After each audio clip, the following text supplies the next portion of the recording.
Ndikuthokozeni akuluakulu wa MCP ena ndi wakhala panduna Deus Gumba komanso regional chair region yonse zina zimene mwanena pano adzimvera okha chifukwa amayendetsa nkhani imeneyo ndiwowa, nkhani yakumanga nyumba za anthu achitetezo dziko lonse la Malawi. Ndipo ndifuna ndikuthokozeni chifukwa inu kuno pa Zambia pomwepa 3 kilometers away mumakhalirana bwino ndi abale wathu aku Zambia chifukwa ife ubale wathu ndi wabwinobwino. Pamene atsamunda adabwera kuno nkumanena kuti ukukhala dziko lina ukhala dziko lina samatifunsa maganizo athu chifukwa chake abale wathu ena alitsidya ilo ndipo kuno tina abale wawonso. Nchifukwa chake timakhalirana bwino osayambana chita zinthu zachipongwe chifukwa muchitira abale wanu. Ine ndi atsogoleri aku Zambia timagwirizana, atsogoleri aku Mozambique timagwirizana, atsogoleri aku Tanzania timagwirizana chifukwa dziko ili ndi la ife osati iwo amene adabwera yayi. Ndiye ndifuna ndikulimbikitseni ngakhale msewu kaletu ndi idali M1 mpaka na ukakwera basi imayamba yapita mzambiyanso nkudzalowanso Malawi mpaka ukafika kuchitipa. Mukumbuka? Ndiye chonde nchifukwa chake ndabwera kuno napita ndi pathazima apa kuona project ya madzi. Ndiye agogo adandaula kuti nanga yangoyenda chotere kodi kuno bwanji vale imeneyo atisiya kuti tikhoza kuthandizikanso. Cholinga chake nchakuti pilot project tayambayi ifikire aliyense. Manifesto yanga tere ndachita kulemba momveka bwino. Tifuna secondary school yonse, chipatala chilichonse, msika uliwonse, kukhale madzi aukhondo, flashing water kulikonse, zimbudzi za ukhondo chilichonse chifukwa pakati apo tinavutika ndi kolera, system ya madzi itaonongeka. Tufuna kuti zinthu zimenezi zichitikire kulikonseko. Ndipo zimene ziyenera kuchitika kuno siziyenera kudikirira kuti kukhale sub district ayi, zofunika zikhalepo pali pano. Chifukwa kuno monga lanena kuli msika waukulu kale wamabanki wera tichita kuwauza ife tikugwira ntchito bwino ndi anthu a private sector amenenso adzipereka kuti tikalumikizana ma project ambirimbiri tichitira limodzi. Tere ku mugawo la kutumikira Malawi mofunikira kuti pakhale system yabwino yopanga chuma.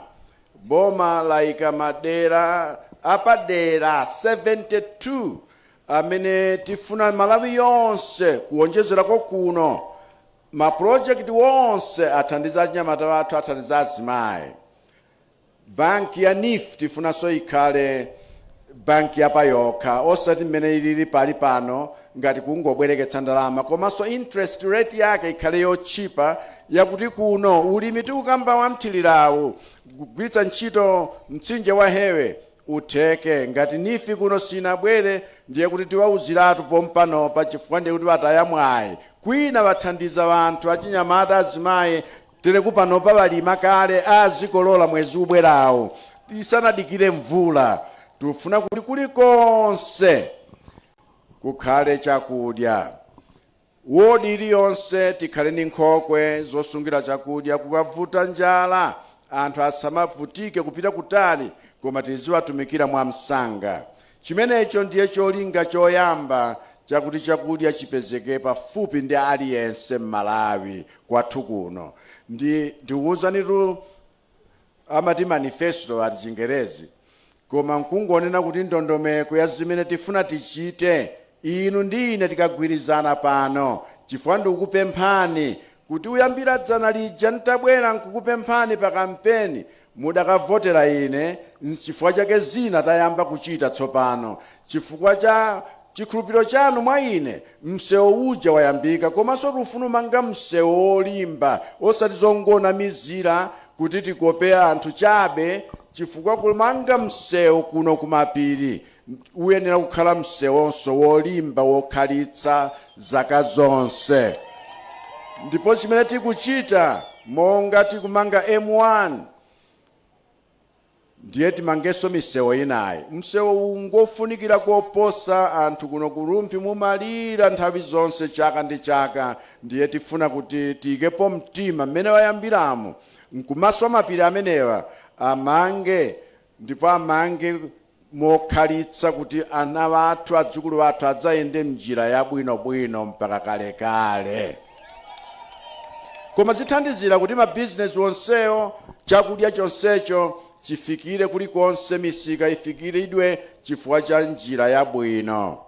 Fundo yachiwiri nyakuti tikhale mchuma chimene anu ake ndi Malawi ndipo wapanga wokha, koma tiwathandizire. Ndiye tifuna tiwapatse kubyolera ku NIF achinyamata oposa 1 million, aliyense alandire 1 million kwacha, achitire business imene ikhoza kumthandizira kumtukula pa moyo wake. Komanso tifuna kuti tikhale ndi 10-10 challenge. Azimayi achinyamata 10,000 alandire aliyense 10 million. Tikukhala natu kuti anthu tiziwaphunzitsa kachitidwe kake ni business yakuti iwapindulire, osati ndalama zoti angoononga lero mawa kulibe ayi, koma ziwapindulire kuti tikhale ndi zikhwaya zolemera zathu ku Malawi kuno. Ndipo takonzanso kuti kutsogoloko umphawiwu tithane nawo. Ndiye mwana aliyense tizimuyikira ku banki akabadwa 50,000 kwacha. Akadzakwana zaka 18 ndalama ija ikhala itachulukitsidwa chifukwa ndi investment yomsungira, adzakhala kale ali ndi mamiliyoni a ndalama. Ndipo umphawi tithana nawo ku Malawi kuno chifukwa umphawi watizunza zaka za Nkhani 61 years, koma umphawi paliponse. Tikuthana ndi zimenezi. Tikufunanso kuti boma likuthandizeni pochukumitsa ntchito za boma kuti zizifikira aliyense mwadongosolo labwino.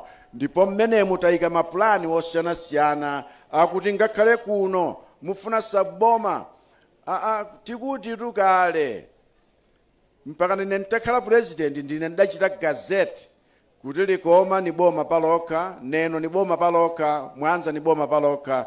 Zidangotchulidwa pa podium ngati apa nkuyamba kugwira ntchito, koma sizinali gazetted mu boma ayi, ndachita gazeti ndineyo. Izi nzotheka chifukwa ine mukandikhulupirira ine ndimamvera zimene inu mukukhumba. Ndipo aliyense wa inu ndizikhala nanu pansi nkunena kuti tiyende bwanji, chifukwa tifuna tilumikizane bwino, aboma a private sector ngakhalenso anthu onse m'midzi. Chitsanzo chake ndi project ya Tezima tachitayi kuti kuno tikhalirane bwino, tisaopsezedwe ni nyama zimene tikusunga kuti zitithandizirenso chilengedwe chonse. N'chifukwa chake ndikudandaulirani project tachita kunoyi njothandiza nanso ndi Zambia, chifukwa tonse tili kufuna kuti tizikhalirana bwino wina ndi mzake, ngakhalenso ni chilengedwe chathu, chifukwa zina zimene zaonongeka ndipo zapangitsa kuti ine nsakwaniritse masomphenya. N'chifukwa chakuti mzaka 5 izi zimene tiumalizazi zinayi 4 takhala tikuchita declare state of disaster chaka chilichonse wa zaka zimenezi. Ndiye kuti ndalama tithandize anthu apeze chakudya, anthu achire kumatenda, anthu atetezedwe kumatenda, anthu aonetsedwe kuti tili kuwasamalira, chifukwa mtsogoleri sangakhale mtsogoleri popanda wanthu, koma inunso simungakhale mfumu popanda wanthu. N'chifukwa chake tinayika ndalama zakuti zisamalire aliyense, komanso nkuyamba kukonza maziko, kusintha malamulo kuti akomera Malawi, kuyika mapolisi oti akomera Malawi, kuyambanso development ya infrastructure monga misewu ndi umene wayambidwa kunowu, kuti akhale maziko akuti tsopano mu second term imene iyamba chaka cha mwezi wa Mawawa pa 16 September tikachita voti ndiye kuti tikhoza kumanga pa maziko amenewa nkukhala ni dziko lodalirika mulimi ngakhalenso kuchereza alendo angakhalenso ntchito ya mining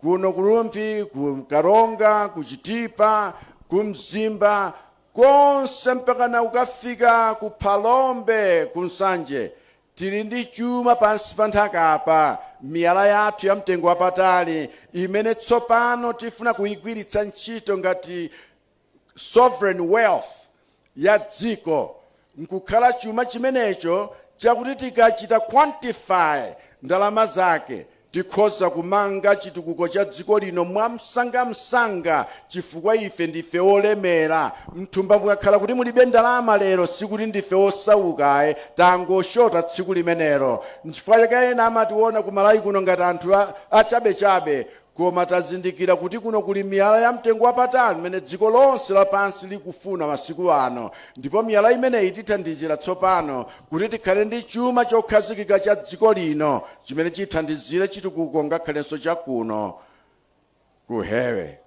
Ndamva za secondary school imeneyi chifukwa ife tifuna tichulukitse ma secondary school ma primary school koma akhale amakono tikumanga zipinda over 9,000 Malawi yonse komanso ma secondary school ochuluka kunoku nkofunika tisakuyiwale chifukwa adzukulu athu ali konkuno pofunika aliyense aphunzire bwino anthu akuno kulumpi kukoma kwake mumakonda maphunziro mtundu wonse ndiye ndikuyamikeni chifukwa ngakhale wena amene walowa maufumu anthu akhoza kuganiza kuti maufumu osazindikira chilichonse many of these are retired civil servants amadziwa zenizeni ndi mmene zinthu ziyenera kuyendera nchifukwa chake ndikudalirani kuti tilumikizane bwino koma ndikufuna voti yanu pa September 16 ndipo voti imeneyo itithandizira kuti tsopano zimene tayala ngakhale masomphenya wa dziko lija ife tili ndi kuthekera kothamangitsa zimenezi kuti zikukomereni ndi kuchitirani ubwino kuno kwathu. Chiuta mtumbikeni Mose yewo chomene. Mtsogolo dziko lino His Excellency the State President Dr. Lazarus Chakwera kuyankhulatu kuchina ntindi cha anthu amenetu anasonkhana pano pa hewe ndiyetu muja mafotokozera muja kuti mtsogolo dziko lino akuyimayima ndithu malo osiyanasiyana mu tsiku la lero kuno kurumpi akachoka pano akuyembekezekatu ndithu kufika pa trading center ija ya Bolero etu nde akatero akhalesotu ndithu akulunjika palumpi boma kenako akhala akuyima kumuhuju nde pamene mtsogolo dziko lino akuchoka pano ifeso bwanji tithamangire chifukwa mujandanena kuti ulendo wake umakhalatu othamanga chonchi. Kufika na pamenepo ndingoti inu pitirizani kuonera komanso kumvetsera MBC Radio 1 mwakoma nonse. Bye bye.